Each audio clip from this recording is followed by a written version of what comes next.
Support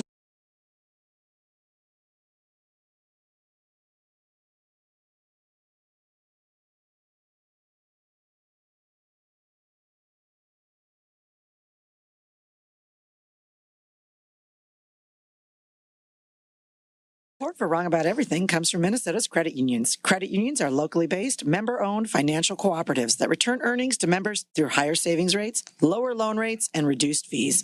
Visit mncun.org for more information.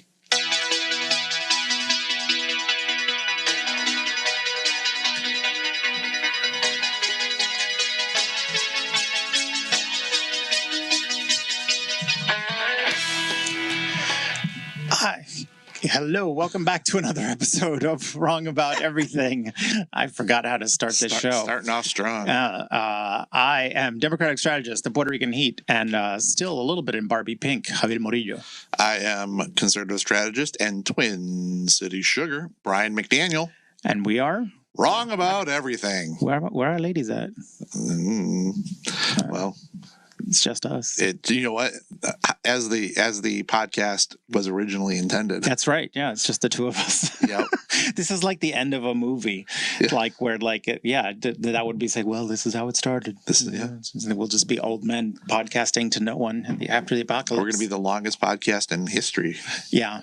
No. I bet if you were to look at all the podcasts in all the world, we're in the top 1% longevity for sure. Yeah. Because we're in our 9th year, which is bananas to think that there were podcasts for 9 years. Yep. And I'd be curious, like, of the people listening to this, have you been listening? You know, not literally I understand not every episode necessarily, but have you been listening for 9 years? What is the average, like, listenership? Because I feel like we've like molted, like we lost listeners and gained others. Yeah.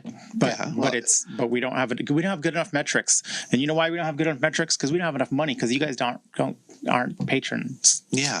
Can I break in and ask a question? Because I've been curious about this. Yes, sir. For your early days, like, do you believe that was your audience ever more Republican or Democrat or whatever? Like, how do you see that evolution? I think that, this is just my opinion, I think that certainly towards the beginning, podcasting was something that leaned left in leadership, just as far as like that was a medium that people on the left, I think, embraced earlier than Republicans did. And so I think that early on, our listenership was very much like, members of the legislature, their staff, and people like that. And I would say it's fair to say that the majority of our people are probably left leaning, though, I get contacted every week with something that I said that was good or bad from people from both sides. Republicans get in touch with you? Yeah.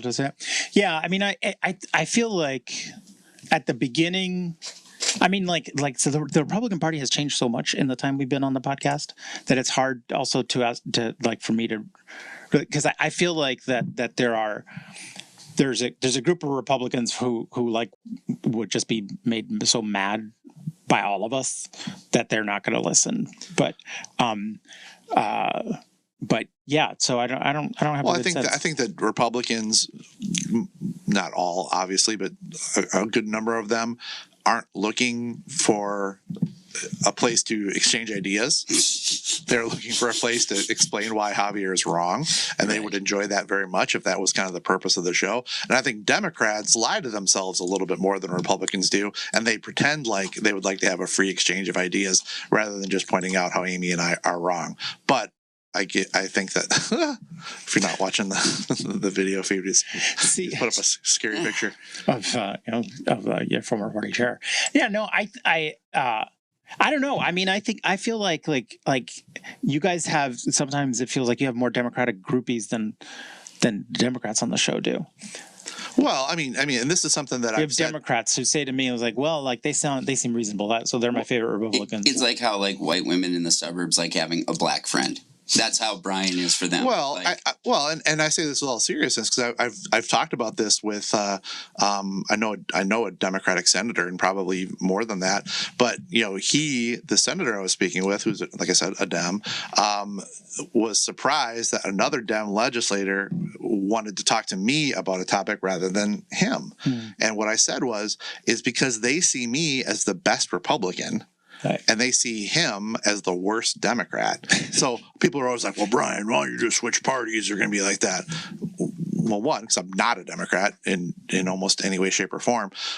But then people would hold me to the same standard as Javier. And then all you're going to do is disappoint them. Where I think Republicans who listen, and I'd love to hear from both of you who think that I'm the most conservative person on the planet, but I think that they want me to throw a lot more bombs and be a lot shoutier and stabbier. But I think we save that mostly for our chat group, and we try to have this be a little more of a productive forum. And I know that doesn't make everybody happy, but hopefully they see the podcast for what it is and what it's supposed to be. Yeah. what's the first time that you guys ever got, like, was there a moment when you went, oh, wow, a lot of people at the Capitol like are listening? Was there ever like a little scandal that you walked into or anything like that? No. I think that, we had some live events pretty early on that were well attended. And I think then we knew that people were listening, enjoying it. I think the first time that I really felt like at the Capitol, at least the Minnesota State Capitol, that we were a thing was I was at a fundraiser for a DFL member, and he introduced me to his staff, and the staff said something like, "Oh, I can't believe I get to talk to Brian McDaniel from Rongo and everything," and he was kind of sincere about it, and so I thought that was cool. And then sometimes at the Capitol, if I'm making appointments with staff, they'll say, "Oh, you mean Brian from Rongo about everything?" And then there was, last one, I'll let you talk. There was a new DFL state rep who, when I went into her office for the first time for a meeting, she recognized me by my voice. Oh, and then That's nice. And then did she run you out? Not for this client I had. Some clients. Yeah. Because I don't work at I think we have a very insider baseball-y, but then we also have a lot of people there. I'm surprised by people who will like at state fair or kind of big events or stuff like that. But people who approach me will be like, "Oh, I always listen." And usually the people who approach are the ones who also want to make the point that they are not dicks, and I appreciate that. We do very much. Yeah, I appreciate that. Well, we are here in the Minnesota Credit Union Network studio. It's just Brian and me because it's not clear. I think, is Davis out? I think Davis is out. Are they out on their motorbike or whatever that's called? The four-wheeler? Four-wheeler? Four-wheeler. Don't they have a boat? They have they are... They now have a cabin. So And long-time listeners of the show know that my long-time complaint about Minnesotans is they don't invite you to their cabins. And I just want to say, Davis has had a cabin for a good number of months now. I've been to the cabin. To Davis's cabin? No. Yeah. No, you have not. No, I haven't. I was going to say, I was about to too scared to frickin' ask. But I know that would hurt you deeply. I was about to murder both of you. Amy is actually doing our job, so Yes. I appreciate that she's doing my job for me, so that I can talk to y'all. Yeah. On the Brian and Javier show, you're deep within the bowels of MBC Studios. Yes. If you are in legal trouble, you should call the lawyers at Bradshaw and Bryant. Their entire team of attorneys and staff is dedicated to providing the legal advice you need, combined with the service and personal attention you deserve. If you have questions about how they can assist you with a personal injury, wrongful death, or criminal defense matter, do not hesitate to contact them because consultations are free. You can call them at 800-770-7008 or reach them at minnesotapersonalinjury.com. So let's get into it. It's hot. It's hot. I don't like it. It's hot, and it's hot everywhere. I know. It's like, man, this is just the new normal. And did you see that news story this week about that the ocean currents the in the Atlantic, like the water that's the ice that's melting from the poles may be irrevocably like changing the Gulf Stream. And the last time that happened, it caused an ice age that lasted centuries. So so now it's going to be an ice age. You guys are really covering your ass. you guys, you mean believers in science? Yeah. Some science. Oh my God. So it's like, it's this hot outside and this is really. It's not good fat guy weather, I'll tell you that. No, it No, is. and what was kind of funny, when I was over on when I was in Britain, is that it was really, really, really hot in London. It was like 90s at the time, and then we went up to Scotland and it was like 60s. And I don't know what's our Scotland. I'd probably have to go to Scotland to get in the 60s. It was nice because you can kind of have a little from both worlds, and it's hot. I don't like it. July. I was super sick all week too, and so I got to at least be inside and miss some of the heat From the thing you had last week? No, I think it was a different thing, but I mean, this time I was. Is it air quality? I don't know, because this time Monday I was on a Zoom, and Amy was on there too, and I just turned my camera off, turned to the right, and threw up in my waste paper basket in my office, and then I couldn't leave my office because I wasn't gonna be able to drive home. Jeez. And so I took a nap on my couch, drove home, and then for the next day, just scream vomited to the point where like I feel like I was like in a car accident because my ribs hurt so much. I feel much better now. Well, thanks for sharing in such Intimate. vivid detail. I thought you were saying such intimate quarters. No, there's a lot of detail about your throwing up. Scream, vomit. No, so like air quality, airnow.gov is my my go-to website, because I realized that like apparently, it says like for sensitive groups, apparently I'm in a sensitive group. Yeah. Because I do, like, if I'm just like, I'm working out in the garden or something, I'm like, oh my God, I just feel queasy, just kind of crappy. And then I look at airnow.gov and it says like sensitive groups. It's like, it's bad. And the vegetables aren't freaking growing. That's because of the smoke too. Everything's growing really, really slow. Just getting we the have lots first of tomatoes. and flowers, getting my first dahlias. You have lots of tomatoes? We have lots of tomatoes. And I don't really eat tomatoes, so ask Jenny for some potatoes. I think she'll be glad to give them to you. I didn't know she was gardening. Oh, yeah. No, that's kind of one of her new things. Oh, good. Yeah. We talked about. But yes, so July, hottest month on Earth since records have been kept, Yeah, it's fine. Yeah, it's fine. It's What, do you want to live forever? It's totally, yeah, no. Yeah. So let's see. What do we want to talk about? Here's last week. You guys were super mad that Minnesota was ranked as a good place for business By CNBC. So the business, isn't that the conservative business channel? No, it's NBC something. No, that's the one. They have Lou Dobbs on CNBC. Come on. But Morgan Stanley credits Bidenomics with stronger than expected GDP growth. And you have to admit that for the last 2 years, people have been predicting a recession, and it's right on the horizon. And so far, knock on wood, it looks like the Fed and the administration sort of efforts at having a soft landing, again, knock on wood, seem to be working. Well, and I read the article, and the article talks a lot about the Infrastructure Act, the IIJA, and as somebody who kind of works in transportation infrastructure, absolutely. I mean, the numbers were somewhat inflated because it didn't just include new money. It was the money that was going to be coming to Minnesota and other places but it was something, kind of like the old TVA that at a time where the economy's going Tennessee south. Valley Authority. Tennessee Valley Authority. Deep cut, man. Yeah, I'm gonna go a little FDR on you. Totally unconstitutional, but that's for a different show. But I think that it is something that was a very necessary infusion of cash for capital projects across the country. It was a bipartisan bill passed by Congress because it wasn't just the president doing an executive order or something. But I think that everybody who participated in that was the right thing at the right time. And even though we have a Democrat president, I'm not going to be one that's going to root against the American economy. I mean, happy to hear you say that. This week. Yeah, because literally saying the opposite last week. But Well, that was last week. yeah. Well, that Like, CNBC is not real. Kevin McCarthy, Bidenomics is about blind faith in government spending and regulation. It's an economic disaster where government causes decades high inflation, high gas prices, lower paychecks, and crippling uncertainty that leaves America worse off. I think it'll be interesting, right, if these trends continue like into election year, right, because the economy, the GDP is growing, the economy is stronger, crime is going down, which is a problem for all the like, not just like Some crime, some Republicans. places.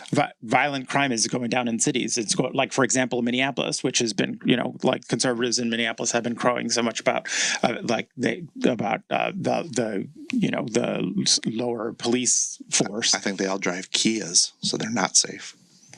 What are you talking about? That's like the car that. That's the Gen Z kids. That's the car that gets stolen all the time. Because the kids find it fun or something. Well, it doesn't have a certain anti-theft provision. Remember, like the city of Minneapolis, I think, and the AG, they wanted to sue Kia, and there was another manufacturer too, because everyone else puts this one anti-theft mechanism in their car except for the Kia and another one. So they wanted to say that the crime was because the cars were too easy to steal. I mean, yeah. Shout out to the Kia boys, by the way. Kia boys. The Kia boys. Yeah, that's the gang. Probably a Hyundai. Probably the Hyundai was the other one. Yeah. I mean, it's hard to be empathetic with someone who buys a Kia, but I mean, no one should have their car stolen. We shouldn't, even if it's ugly. We shouldn't Kia shame. Yeah, we should. Yeah. Yes. But yeah, so it'll be interesting. Like, I mean, there's this lingering thing that's happening with Biden, where Biden, like that. I actually talked to a political reporter this morning about Minnesota and people's reactions to Biden and stuff, and it is this interesting dilemma that Democrats are in right now, and that Biden's in, right, is because I think they've been timid about taking claim for improvement in the economy, but if they don't start saying positive things, literally no one is going to, because certainly Republicans are not going to say anything nice. And you want to thread the needle and say, not like if people are feeling uncertain, you don't want to tell them that they're wrong, that their feelings are wrong. But at the same time, like there's, we have averted so far a recession, and inflation is steadily going down, and so it's everything that we. But the high interest rates, and I'm gonna admit I'm stealing your talking points from an administration gone by, but the GDP doesn't really affect somebody directly immediately in their home. And right. I think one of the reasons that you and I can kind of say, hey, you know what, this looks like it's working, is because we're old enough and established enough. We already have our houses. Right now it's almost impossible. I've had my house a year. But you have it. Settle down. But you have it. But we have Gabe Noah working the board, and he has a real estate show that I sometimes tune into, because I know a couple of the people that are on it. And now there's not just there's a supply problem, because people aren't even listing their houses, let alone people being able to afford them. So I think that the high gas prices and the high interest rates do very much are affecting younger people and bigger families in a way that you and I probably don't experience. So I think yeah, it's good. I mean, you look at these numbers and it's good, and you don't want the American economy to go bad, because then that does affect everybody. But also, I think that it's people's daily interactions with the economy are very different than I think what these numbers are offering. Yeah, no, and I think this is where stats and reality, right? That inflation getting under control is definitely good news into the future, but it also it is stopping things where they're at. So if things have become unaffordable for you, they're not becoming more unaffordable, but they're not going back to where they were 2 years ago. Yeah, so fair. So there's a lag there, but kind of where Republicans go on a doom and gloom message on issues that start improving will be, I think, interesting to see. Gabe's asking a question about price gouging, and that's something that when I was staff at the Minnesota House of Representatives, we dealt with a ton. I was there, right after 9/11, where there actually were some concerns about price gouging. I guess I don't feel as though there is something that I know that the price of gas is a very complicated formula and all that, but I guess I don't feel as though price gouging is happening in any great frequency right now. And I think if it was, this legislature in Minnesota would definitely pass lots of laws about it. No, I mean, but I think there are economists talking about this, about one of the problems in the economy right now being greed. That the way in which like the pandemic and coming out of the pandemic, like that corporations made out very well, and so there is a well thought out sort of theory out there about how that's one of the things that's holding the stuff back is corporate greed. Like, because what have corporations done with a lot of like their with like tax breaks and stuff that they've gotten over the years is like buy back stocks. They don't reinvest them. And I think that's one of the interesting things. We've talked about this a lot on this show. I think one of the interesting, there's all kinds of shifts that happen, with different voting groups and voting patterns. And I think to a certain extent, the left is having a resurgence of connection to corporate America through kind of, some of the social issues that a lot of companies are going. And I think that as the Republican Party gets a little more MAGA and gets a little bit less, focused on kind of like big businesses other than Trump's. I think that Republicans feel far less connection to the business community than they once did, and I think that has made it, both on the federal level and the state level, it's kind of changed, who the traditional powers are, because it's not as black and white. Where once upon a time all labor was blue. Well, that's not necessarily the case anymore, and all business was red. That's not necessarily the case anymore, and you see it a lot played out with what's going on in Florida with Disney and all of that. And I think that corporate greed is something that a lot of corporations have said, no, we're not red or blue, we're green, and that's all they care about. That point I agree with, because I don't think that business and Democrats are to be getting closer. I think businesses have made business decisions, to like cater to broad communities, right? Like, Target hasn't had Pride, merchandise in their stores for like a decade, just because they love the gays. There are lots of gay people who work at Target, so a lot of people love gays, but they also like are catering to a community that spends money. Far less money than before. I guess we're spending some money now. No, but for all the stuff that like Bud Light, the whole thing that happened this year with the ridiculousness around that. Bud Light has been a sponsor of Pride parades as long as I can remember, as long as I've been going to them. These are business decisions.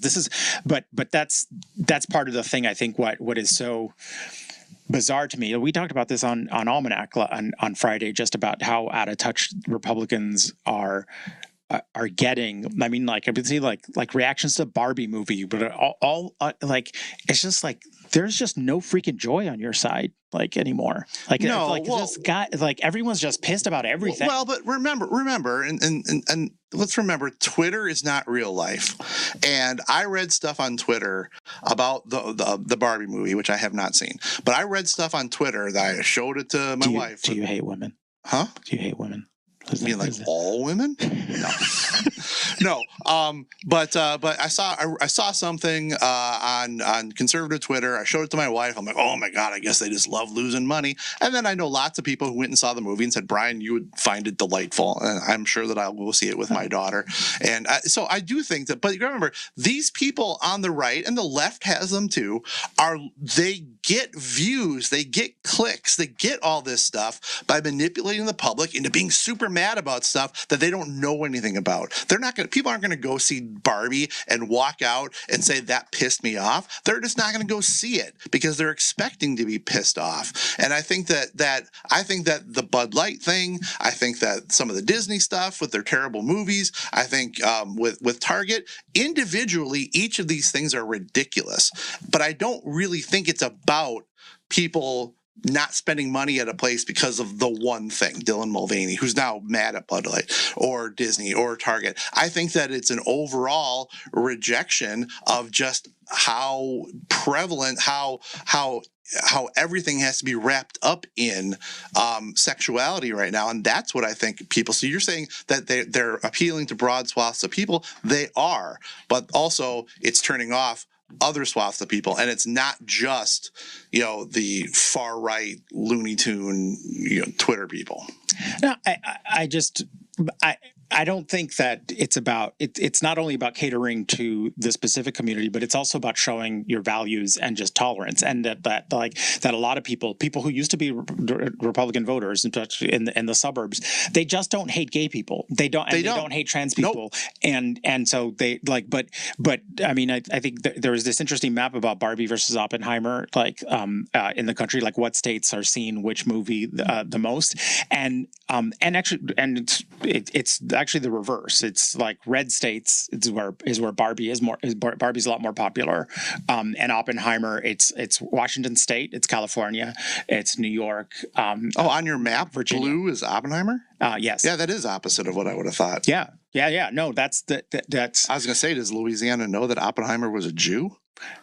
No, see, they're pink. I know, but when I saw the map, that's what I thought. I'm agreeing with you. It's opposite of what I thought it was going to be. Right? No, exactly. But that's what But you might not think so because for first-time listeners, Ben Jewish Shapiro comment was a joke. My grandfather was Jewish. That's not. It's just. It's real. That's not an explanation for why that's not a good joke. Well. Anyway, no, Ben, what's his name? Shapiro did a 40-minute video about how horrible Barbie is for the world, and it's come get your people. Like, your people are actually watching Barbie because whatever, it's freaking Barbie. Your side is so damn joyless now.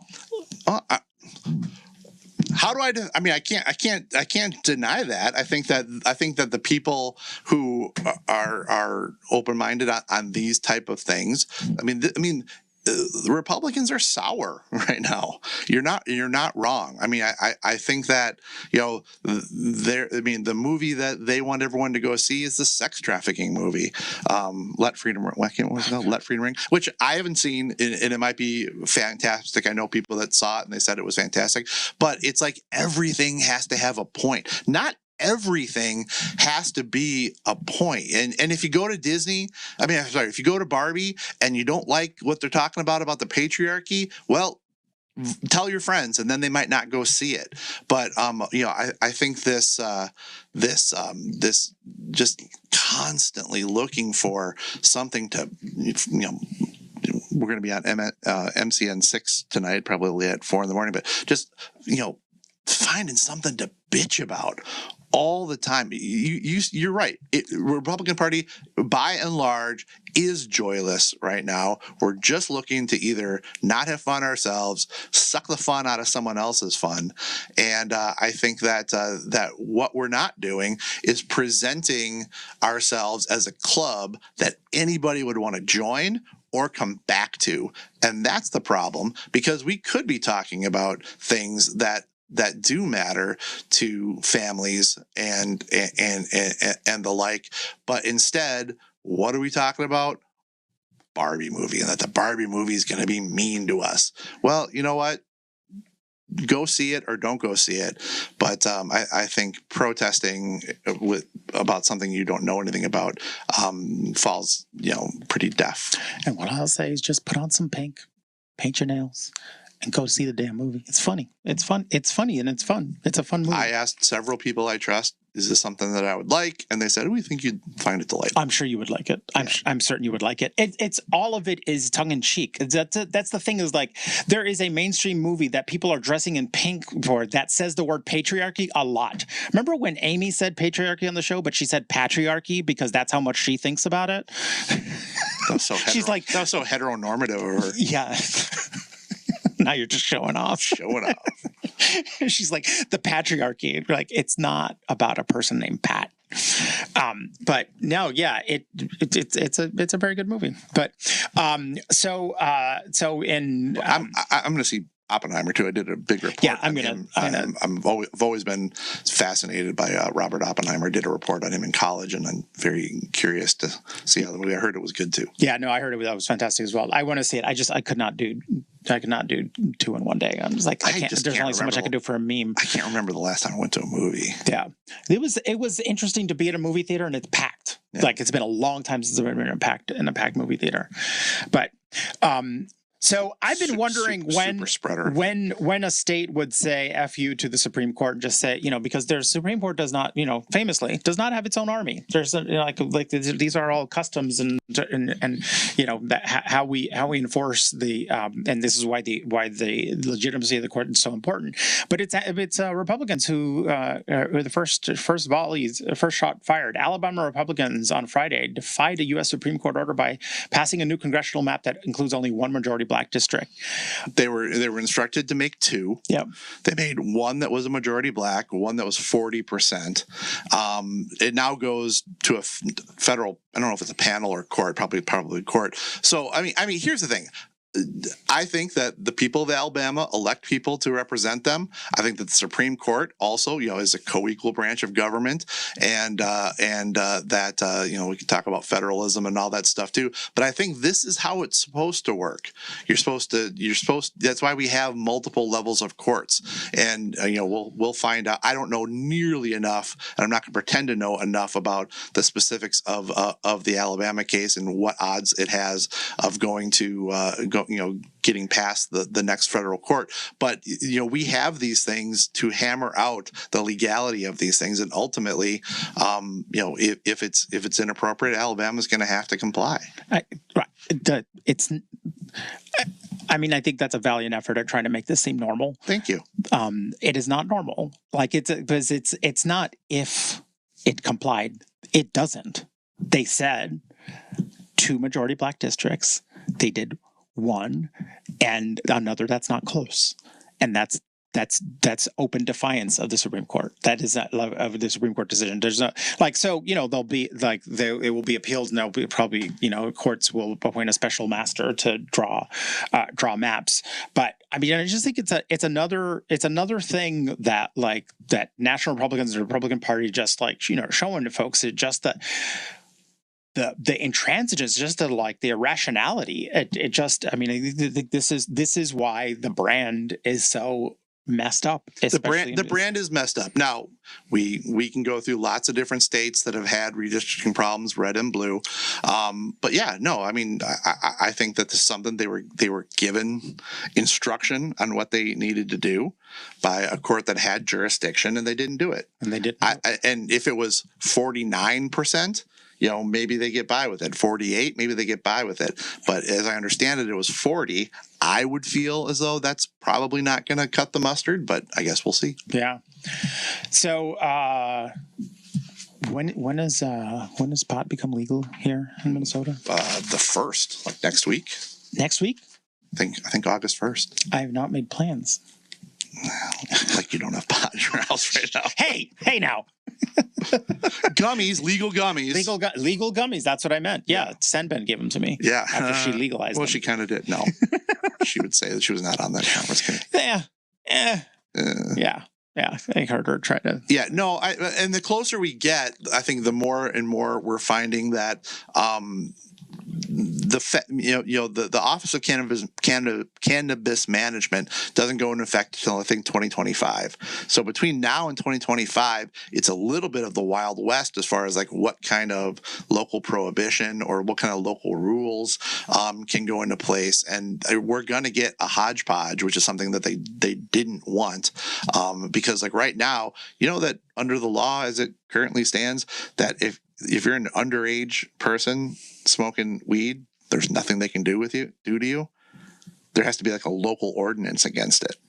And that's something that surprised me when I read that. I think that was in MinPost today. And I've been dealing with I deal with local governments every day for my day job, and I've been dealing with different suburbs and how they're interacting with cannabis retailers. And it is going to be a little tough because different. Rochester just said nothing new until 2025. Oakdale, is saying that they're going to review, the new statutes, but there's no guarantee that they're going to, loosen up restrictions on certain cannabis retailers. I know that down in Lakeville, where I live, they're going to be passing an ordinance about youth use and using it in public. And I think that what it's going to do is it's until 2025, when we kind of get some uniformity, it's going to make it so the rules in Apple Valley are going to be different than the rules in Lakeville, and they're going to be different than the ones in Eagan and South St. Paul. And I think that that's not great for the people who need to regulate the product, people who need to use the product, and people who have to enforce the product. I think this is all going to be a non-issue because the vast majority of smoking is going to be done in marijuana with THC vapes, and you cannot tell the difference between a THC vape and any other kind of vape. Like they don't smell differently, and it doesn't smell like marijuana. So this is I think people have this idea like when Michelle Benson has been on this, she's like, oh, Minneapolis is going to stink so much. So I don't know when you watched Cheech and Chong. It must have been very recently. But Dave's not here, man. Yeah, the times have changed. They have. The product has changed. And people eat gummies. Yep. You're not going to smell a damn thing. They vape. You're not going to smell a damn thing. Like that. There's this idea that it's like reefer madness that all of a sudden. But I did have a question for you, about this. Are they because it's legal to have, so it's decriminalized as of next week. But there are no marijuana dispensaries opening next week. I think the dispensaries, no, right. That won't be for that the office is going to be created. So yes. So I think what's going to be happening is that you're going to be able to grow your own. Right. You'll be able to possess your own. You'll be able to purchase the low dose gummies that were legalized in 2022. There's the beverages, which they legalized last year. You're welcome. They can be sold in your local liquor store.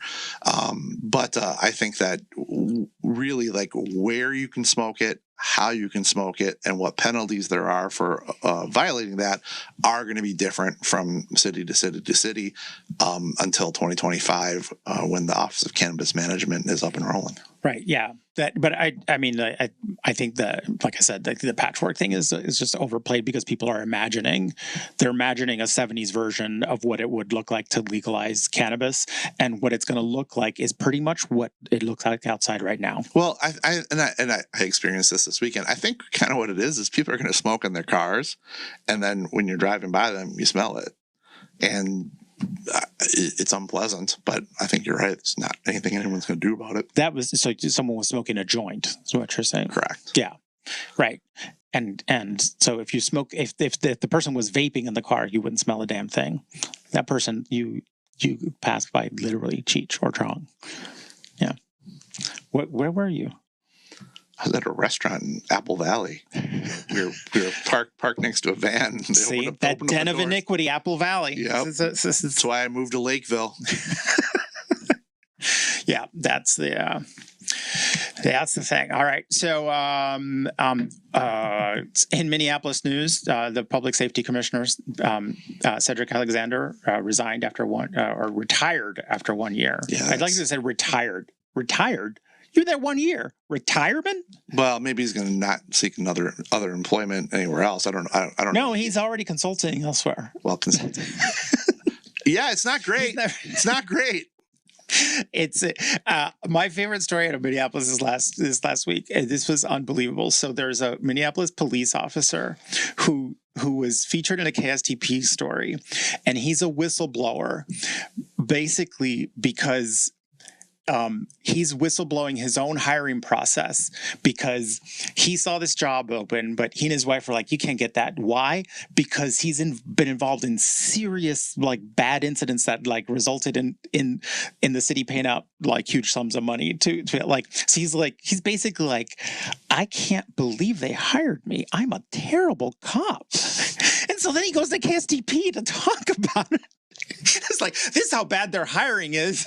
They wanted to hire me. He literally pulled out of it. He really pulled out of the process. He's like, no, I'm gonna hand you guys a gift and pull out of this job search. It's a very confusing story, but I was just so damn amused that this dude is like a whistleblower. They're like, sir, you report. I'm a whistleblower. I have a very important story. Like, they're trying to hire a bad cop. Oh, who's the bad cop? Oh, me. Yeah. It's me. I'm a piece of shit. I'm the problem.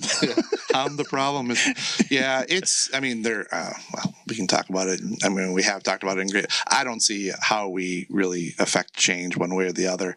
I think that, that there aren't the right people don't want the policing job. They can't hire enough of the good people that do want to do it.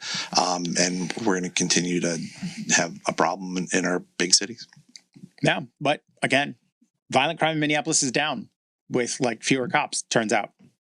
Turns out that things like rise and fall of crime have less to do with how many police officers you have and more to do with like economic conditions and poverty and all this other things. I think it has to do with both. Yeah, I mean, but they are. They're like Minneapolis. There was just a story this last week about like how St. Paul has dramatically decreased the number of car thefts. Minneapolis stays the same. Well, you can't commit crimes if you're driving around in your new whip. Is that what they're called? I don't know. I don't know. But their clearance rate is a lot lower than St. Paul and other cities. St. Paul cops, the city of St. Paul clears more murder cases, clears more felony cases than Minneapolis does. Like the Minneapolis Police Department, and hopefully the federal and state. What is the thing? I know what you're talking the about. agreements they have to come up with the judge, with the court. Yeah. That's why people come to this podcast. Well, and what I'll say is that to give a little bit of credit to the people in Minneapolis who are staying on the cop beat and doing their job, is that you also can't say that the reduction in violent crime has nothing to do with some of the things they're doing as well. So I think all of these things, none of these things have a single cause or a single cure, and I think that in politics, we look for one thing that's going to fix it. Yeah, but to be clear, the mayor and his supporters and all of Minneapolis last year were 100% saying that the rise in crime has one cause, and that is the low police numbers. And now crime is going down, and the police department still has the same number of vacancies as before. Not saying it's a separate question, like what the appropriate level of policing and all that, but it is simplistic and naive to just to do what they were doing, which is to say that it had one cause, and it doesn't. But and now this goodbye, Cedric Alexander. We hardly knew you. Hardly knew you. You got any plugs? I don't think I have any for this week, but there's, with us being on Wednesday now, it's like on Thursday I find out all my stuff. So you and I were on Almanac last week, so you can find it at tpt.org/almanac. We were on with Sen Ben and Abu Amara. Yeah. I was also on At Issue with Tom Hauser on Sunday, and I was also on the Shaletta Show on Saturday, talking about affirmative action, because why wouldn't I? On Shaletta's show? Yeah. With who, you said? We were talking about affirmative action. Oh. Why? Well, Well, I think part of it, and let's give Shaletta on WCCO at 8:30 on Saturdays. No, she's great. Yeah, she wanted. I'm baffled as to why she keeps having you on her show. Yeah, she likes me. But I think that she's curious from what's the white person's view, and but also You're standing in for white people. no, I didn't do a very good Hey, job. Gabe, of that. you guys might want to caucus. No, but what I think he's a wonderful candidate. Yeah, actually, he's one of our whitest. I cleared it all through Gabe. No, but because of the class I teach, I have a certain amount of historical knowledge about why there are good reasons for it, and you can always claim that it goes too far or not far enough. But we had a great conversation. We talked for pretty much an hour. We talked about the Tulsa massacre and everything. Oh, wow. Yeah, no, we talked about all kinds of stuff. I think you would have been very happy with most of the things I said, which probably means that there are a lot of people that'd be pissed. Well, of course, yeah. But, dude, we have two new members of the most exclusive club in town, Liz W. and Willow. Willow RK. I'm not gonna. Can you pronounce those last names? It's Liz W. and Willow. Let's. Kreitbick. We're I was not going gonna to say, sorry. We're name really is sorry, that Willow. you would we pronounce thank that you. you won't. We thank you very, very much for supporting our show and not intentionally butchering your name. I'm just not familiar. But patreon.com/wrong about everything podcast. We truly deeply appreciate the generous support that we have from lots and lots of listeners. We joke a lot, but I mostly joke at well, it's actually not a joke. It's serious, that you guys who can afford it and are not paying, you're being dicks. That's a serious point. But but we are a fun group. We don't mean to be mean. No. But I told you that I had someone like elected official who after a text exchange text me and said, by the way, I'm a dick, which I thought was hilarious. But we genuinely appreciate Liz and Willow. Thank you so much. And thank you to all of our listeners who go on patreon.com/wrong about everything podcast. We've been doing this podcast, as we said at the beginning, 9 freaking years. 9 It's a long years. damn time. Yes. Yeah. Long damn time. We have aged on this show. Then there have been 2 constants. Yeah. Me and you, baby. That's it. Yep. Yeah, this really does feel like a finale episode. It's weird, but like a Seinfeld finale, disappointing. The aliens are coming, so that's true. Yeah, tomorrow is not guaranteed. Oh, we didn't even talk about that, by the way. We didn't watch the hearing today, but apparently it was all crazy. Well, Gabe says he has some stuff ready for us, so maybe have Gabe do that. And Gabe, you have some. If you want to go through the take, I found an article that's just the 5 takeaways from it. So I thought we could go through it live if you wanted. Sure. Yeah. So here we go. On-air production meeting. Yeah. Exactly. So we got the 5 takeaways, and I'll let you guys take it from here if you want, or I can go and you guys can talk. So the big thing was the difference for people who follow this topic, as I do, is the big thing was they talk about the funding of the black programs. Yeah. And Dave Grush, who's the main whistleblower, who was the one who prepared the president's daily briefing, so he's very highly placed in that. He did the daily briefings? He did the daily I did not briefings. Know that. Holy crap. So I mean, he's really high up. He had full access with this stuff. And so the big takeaways were, he says, yes, absolutely, funding was meant for other things that was reallocated to these black budget things. Oops. So illegal. He said he's got the names and, he's got the details, basically. The other one is, sorry, let me move it on here. Government is absolutely in possession of UAPs. That is bananas. Yep. And then did you hear about and I don't know if I'm going to pronounce the base right, but Elgin Air Force Base or something like that. ELGIN. But this week, Burchett and that kind of cute Republican lady, Luna, whatever, that they actually went to the base. Yep. They actually went to the base and they were turned away. They had to call the Pentagon, or they had to call DOD to say, what the hell, we're supposed to be here looking at this stuff. You answer to us, not the other way around. And they never did get to see what they intended to see. So it's really crazy how much they're doing that. So that's one of them.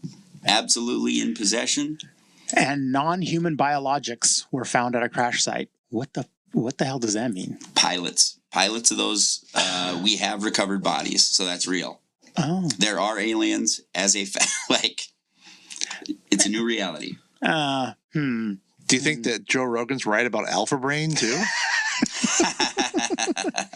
Well, there I you mean, have it. Can't write them off. Late breaking news. The aliens are here. So Officials must establish safe, transparent. Okay, and it's all about government oversight, man. Like at the end of the day, that's what this thing's about, and we have none. Well, I'm just wondering what kind of deal could we have struck with the aliens? Because obviously, maybe we have one, maybe we have two, but obviously they're more advanced than us. So how do we get to tell them? Shh, we don't want to tell our people. did you see today Mitch McConnell short circuited? I heard about that. I also saw a video where Joe Biden is quite obviously wearing a Joe Biden mask because you can see his real eyebrows underneath his skin. There's all the Prove me wrong. Prove me wrong. the weird UFO thing that normally you'd laugh at, and now you can't write off anything anymore these days. So is that Eisenhower met with the aliens way back then, and they made a deal with them. Yeah. That was the whole thing with Roswell. That's the conspiracy theory. Because do you watch American Horror Story? American Horror Story. Yes. The last season of it was all about that, and Mamie Eisenhower, she has sex with an alien. It gets Mamie? Mamie. Yeah. No, They say that, do that. that basically they allowed them to be a certain amount of people to be taken in exchange for technology. Oh, right. And then that's the big the thing that Grush is saying is that we have got that technology. We do have the disc, but we're giving them to Lockheed and to different companies that we're choosing. And that there's huge lawsuits there potentially because Can't they fix the polar ice caps for Javier? that would For me? Just for me? Well, your family lives on an island. Fair. Thank you. Thanks for thinking of them. Midwest. We go last. Do you see how hot it is out? It's so hot. It's not better here. All right, let's go to Spanks and Thanks. Okay. I'll be happy to go. I'll be really short with mine. Which one do you want to put up first? Both of mine are Spanks. Yes, Gabe, I'm actually rushing to put them up on screen right now. So keep talking and stalling, but I have both of them. So it's I think okay. So mine, I got two Spanks. They're both Biden related with Hunter. Are we doing the Hunter here it Biden? comes. Yep, Hunter. Here we go. Here we go. Okay, so Hunter Biden was in court today. He had negotiated a pretty sweet deal about his illegal gun possession and his tax evasion. But he had struck a deal, and both the judge and the person who negotiated it, they're both Trump appointees. So we kind of can't point to the Trumper in the room and say that they did something wrong. But Hunter Biden today pleaded not guilty to federal charges, which was a surprise development. He had been expected to plead guilty to 2 tax charges under a deal with the government, but the judge delayed ruling on the agreement until she receives additional information. And what was interesting about this is that Biden's people were arguing that the deal that he was striking on this was going to prevent him from being charged or prosecuted for potentially not declaring himself a foreign agent. And then the prosecutor was like, "Well, then we're not doing this." So I think that Hunter Biden is going to end up either having to strike a different deal or going to trial, but he continues to be a national embarrassment to both him and his father. And then my second spank is to Joe Biden, who continually asserts that he never met with any of Hunter's business people, especially, there was all the issues with Burisma in the Ukraine and supposed $10 million payoffs going to Biden to Hunter Biden for access to his dad, the big guy. And next week, Devin Archer, who is a former best friend and business associate of Hunter Biden, is going to testify under oath to Congress that President Biden met with dozens of Hunter's business associates while he was serving as vice president between 2009 and 2017. So also, one of our listeners provided me with information about the appropriateness of Clarence Thomas, about the trips and everything that he took. And I guess I hadn't looked into it enough. The question isn't with all of these guys whether something is illegal, is what Clarence Thomas did under the ethics rules that existed at the time was completely within the rules. But He didn't. That's not true. it's That's 100% false. true. It's not. I read it right here. Yeah, I read it. It is. It's not true. He didn't report the. He didn't have to. But yes, he. They yes, he changed. did. They changed how you have to report it. And no, He previously reported the tuition. He reported the tuition once, and then he stopped reporting it. So, like you're saying that he didn't need to report it when he did. He had previously done it, then he decided not to. But if he didn't need to do it ever, What's your source there? What's the paper you're well, wearing? some of it was why do I have to? I don't have to cite my fucking sources on my Spanx and things. You're not correct. But Sheldon Whitehouse, a Democrat, agrees, and then I'll find the. Anyway, he didn't have to do it. It was before. But the question is, are these people selling access? I think that they all are. And I think that try to say that Clarence Thomas is doing something. Do I believe that Joe Biden met with his kids' business people to help his kid? I think he did. Do I think that every president before him probably did something like that? I think most of them probably did. It doesn't make it right, but I think also we shouldn't clutch our pearls that these things go on. They definitely do. And if we can find out that someone received a buyout for payoff for access, then the law will treat them appropriately. So go while I find you my source.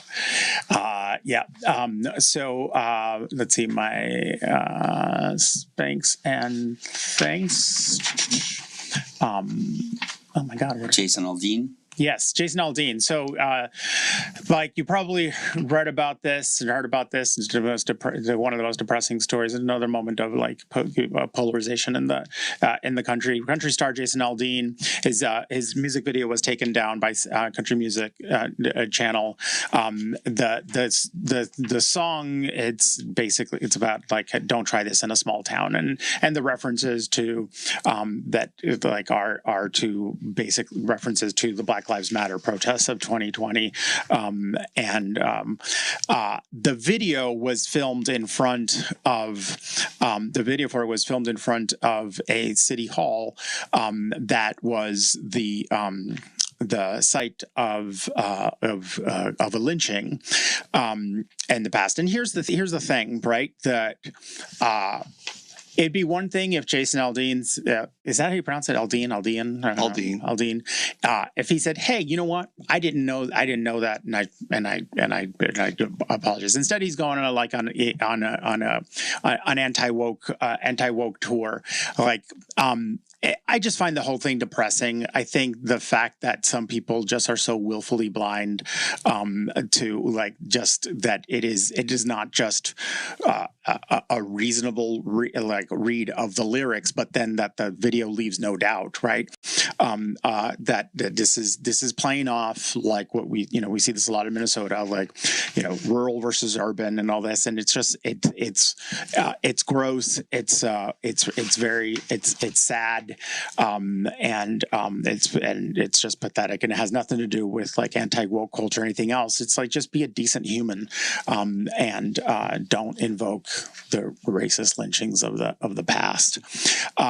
In good news, I'm going to thank this week.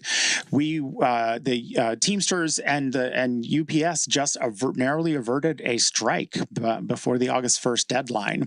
This would have been an incredible hit to the economy and to the country, and they struck a deal that the union is saying the best is one of the best contracts they've ever the best contract that they've ever had, and had dramatic pay increases. They're also doing things like adding air conditioners to trucks, which as we've been talking about all day, it's damn hot.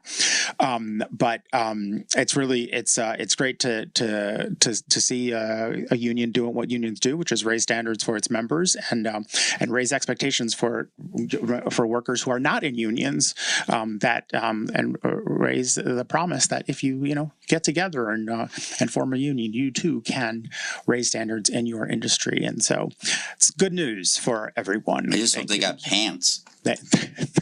What did you just say? The UPS drivers, if they negotiated for pants, for long pants. 'Cause If you there are don't short have pants. if you don't have AC, you probably don't want long pants.